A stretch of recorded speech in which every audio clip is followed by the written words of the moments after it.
จุดนี้ก็เป็นสวนดอกไม้พี่น้องสวนอาหาร Amazing ขึ้นอยู่กับเมืองไซธานีเอาบรรยากาศสวยๆงามๆให้ทุกท่านติดตามรับชมเดี๋ยวเราไปเบิ่งรายละเอียดทำกันเลยงานเปิดตัวดอกไม้บานสวน Amazing เนาะตำแซ่บว่าซั่นเด้โอ้พี่น้องเอ้ยคลิปวิวรีเฮาพามาเบิ่งสวนอาหาร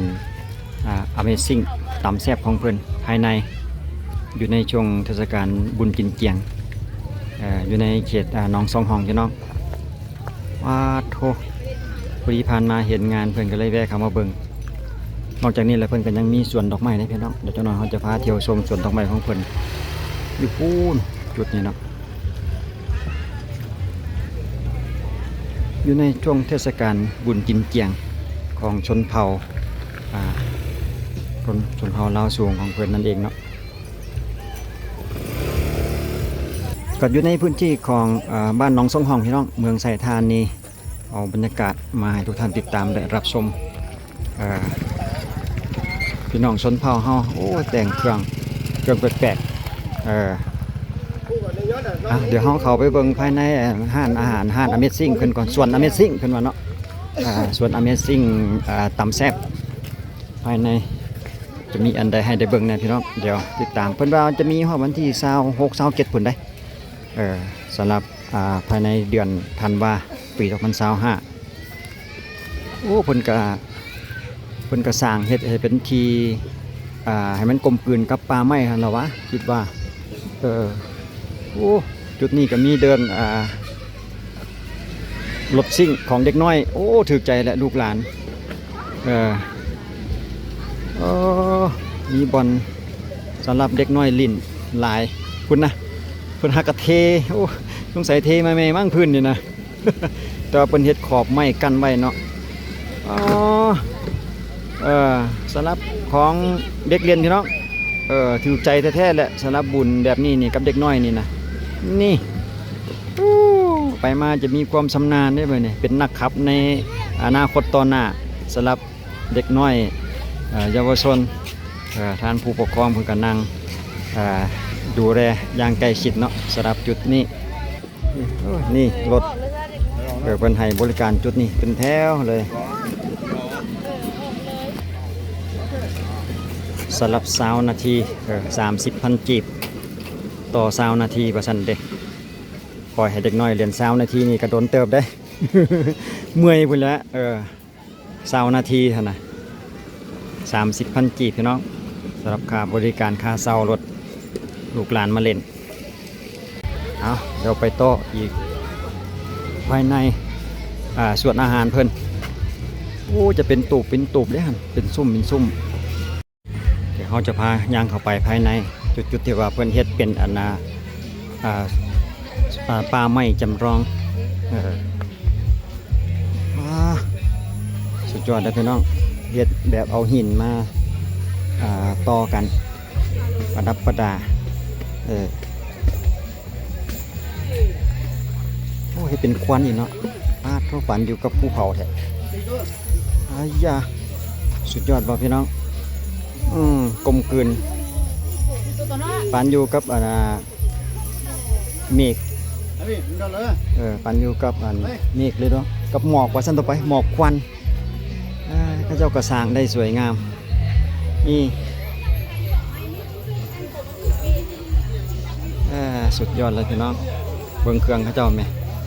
มีแต่ผู้สาวงามๆทั้งนั้นเลยพี่น้องลาวสูงเพิ่นก็มีเป็นตุบให้บริการเนาะเดี๋ยวเป็นซุ่มไม้เล็กนั้นไม้เล็กนี่เพิ่นบอกว่าโธ่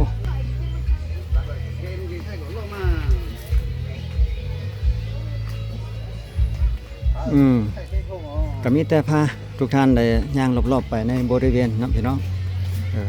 เพราะมันคือว่าแปลกๆไปอีกจังหนึ่งนะก็เลยให้ทุกท่านได้รับชมไปนำตัวเป็นหลังแบบซีนี่คักว่ะอันนี้เป็นอะไรก็ว่าเป็นหนองน้ำมั้งนี่อยู่ทางใต้รู้สึกว่าจะเป็นน้ำเด้ส่วนอาหารเพิ่นว้าสุดยอดเลยพี่น้องเอ้ย สามารถมาเที่ยวชมได้ยังทันพี่น้องอยู่ในช่วงระหว่างเดือนธันวาคมนี่แหละก่อนที่จะฮอดปีใหม่ก่อนจะหมดปีมาเบิ่งบรรยากาศทางด้านหลังห้านของเพิ่นก่อนทางหลังส่วนของเพิ่นโถคักแท้นี่บรรยากาศตอนแรงเป็นแบบเกี่ยวกับจุ่มเป็นกับสิ้นดาดเนาะเกี่ยวกับดาดต่างๆตอนแรงบ่ให้เว้าเลยนะพี่น้องบรรยากาศก็สิสดชื่นแหละจะมีตูบสังเกตเป็นบ่เพิ่นกำลังปลูกดอกไม้เดี๋ยวเขาจะพาไปเบิ่งทางระเบียงยางเพิ่นก็มีประมาณนี้เนาะถ้าว่าต้นดอกไม้ขึ้นนี่ก็จะสร้างความสวยงามเป็นสถานที่พักผ่อนโอ้เพิ่นมีตูบพี่น้องชนเผ่าเฮาก็เต็มเลยเพิ่นก็มาพักผ่อนอยู่กับตูบแต่ละหลังมีไว้ให้บุญกินเจียงคิดว่ากับว่าอีกประมาณเดือนหนึ่งนี่ได้เบิ่งดอกไม้สวยงามสำหรับจุดนี้เลยยังมีอีกจุดหนึ่งเลยพี่น้องเดี๋ยวเขาจะพาไปเบิ่งถึงดอกไม้หันงามแล้วส่วน Amazing เพิ่นก็มีป้ายบอกเป็นจุดไปเนาะสำหรับจุดนี้น่าสนใจพี่น้องงามเลยเดี๋ยวเขาจะพาไปเบิ่งสวนดอกไม้ของเพิ่นอีกทีหนึ่งสุดยอดเลยพี่น้องไปเดี๋ยวเขาจะพาไปเบิ่งจุดที่ว่าเป็นสวนดอกไม้ไปชมสวนดอกไม้ของเพิ่นเดี๋ยวเขาจะออกไปช่วงท้ายคลิปเขาจะออกไปเบิ่งทางเข้ามาอีกทีหนึ่งป้ายจะอยู่ใส่ลักษณะใดเนาะเดี๋ยวเขาจะพาไปเบิ่งช่วงออกท้ายคลิปเนาะซึ่งสวนดอกไม้ที่ว่านี่ก็อยู่ใกล้ๆตรงข้ามกันนี่แหละพี่น้องอยู่จุดเดียวกันบ่เป็นทุกยามอยู่ในช่วงนี้กับช่วงบ่ายพี่น้องบ่าย2 โมงบ่าย3 โมงป้าโทคนหลายได้ลูกหลานผู้ปกครองพ่อแม่พาลูกหลานมาเล่นสร้างความสดชื่นอีกจังหนึ่ง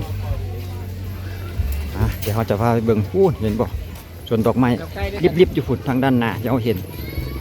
สำหรับเดินจอดรถนี่เพิ่นก็มีให้เป็นที่เรียบร้อยเดินจอดรถใหญ่ก็กว้างขวางอยู่ได้ทางพุ่นเนี่ยก็มีอีกสำหรับรถจักรนี่ก็5,000 กีบเนาะแต่ว่ารถใหญ่นี่บ่แน่ใจเดี๋ยวถามเบิ่งก่อน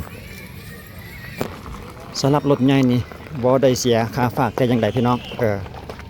ห้องฮับได้เพราะว่าเป็นอาหารเป็นส่วนอาหารของเพิ่นแต่รถจักรนี่เพิ่นรักษาให้5,000 กีบเดินกว้างอยู่ได้เดินสวนดอกไม้ทั้งนั้นอาจจะให้เบิ่งเดี๋ยวให้เบิ่งสวนดอกไม้จุดนี้นี่ซะก่อนนี่กว้างขวางขนาดโอ้เด็กคนยังยกมือใส่ลึกใจอยู่สำหรับพี่น้องเพิ่นมาเที่ยวเพื่อนเนาะเดี๋ยวเข้าไปเพิ่นบอกว่า30,000 กีบเด้สำหรับจุดนี้เนาะเดี๋ยวแม่นแท้บ่ถามเบิ่งอีกทีนึงก่อนพาเบิ่งสวนดอกไม้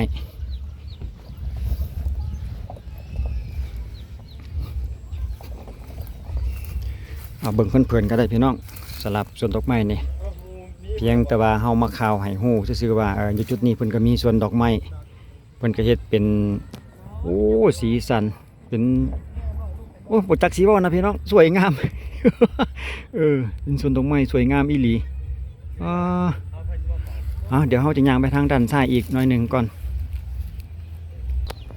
นี่จุดนี้มุมนี้ก็เป็นอีกมุมหนึ่งเพิ่นก็เขียนบอกว่าส่วน Amazing คือกันเนาะตำแซ่บเพราะว่าเขาเห็นป้ายอยู่พูนอยู่ส่วน Amazing ตำแซ่บอยู่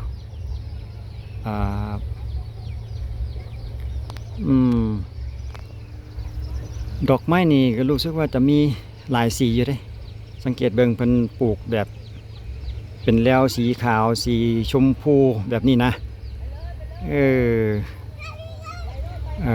งามท่านใดสนใจก็สามารถมาเที่ยวชมได้พี่น้องขึ้นอยู่กับบ้านหนองสองห้องเนาะเมืองไชยธานีเฮานี่แหละพี่น้องสุดยอดเลย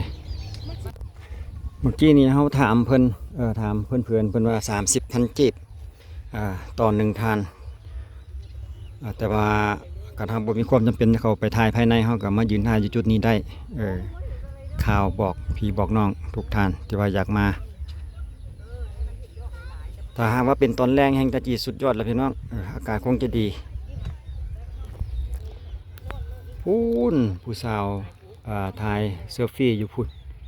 2-3 คนภายในพุ่น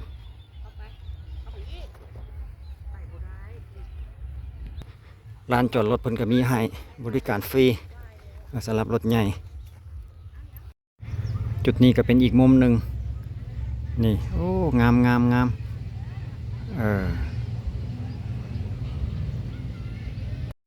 นี่คือทางเข้าส่วน Amazing เพิ่นพี่น้องป้ายเพิ่นจะอยู่สิแหละโอ้มันอยากสู่แสงหน่อยหนึงทางด้านหน้าที่เราเห็นก็คือไปทางไปบ้านปากซาบเนาะมาถึงจุดนี้ก็ขึ้นอยู่กับบ้านหนองสองห้องสังเกตป้ายเบียร์ลาวส่วน Amazing ก็เข้าไปน้อยเดียวเข้าไปประมาณ50 เมตรนี่มั้งก็ถึงแล้วเนาะอยู่ทางหน้าเขาเห็นท่านแหละเป็นกันอยู่ในช่วงเทศกาลบุญกินเจียงของพี่น้องเผ่ามงพี่น้องถือว่าสวยงามหลายคนก็พาลูกหลานไปเล่นในเวลาตอนช่วงบ่ายค่ายแรงยังสิ้นนี่ละบ่เอาคลิปวิดีโอในห้องก็จบเท่านี้พี่ก่อนพี่น้องไปเจอกันในคลิปต่อไปขอบคุณใจทุกท่านในการติดตามและรับชมสวนดอกไม้ไว้เจอกันในคลิปต่อไปจะเป็นส่วนใดอีกติดตามกันอีกทีหนึ่งสำหรับคลิปนี้ขอบใจสบายดี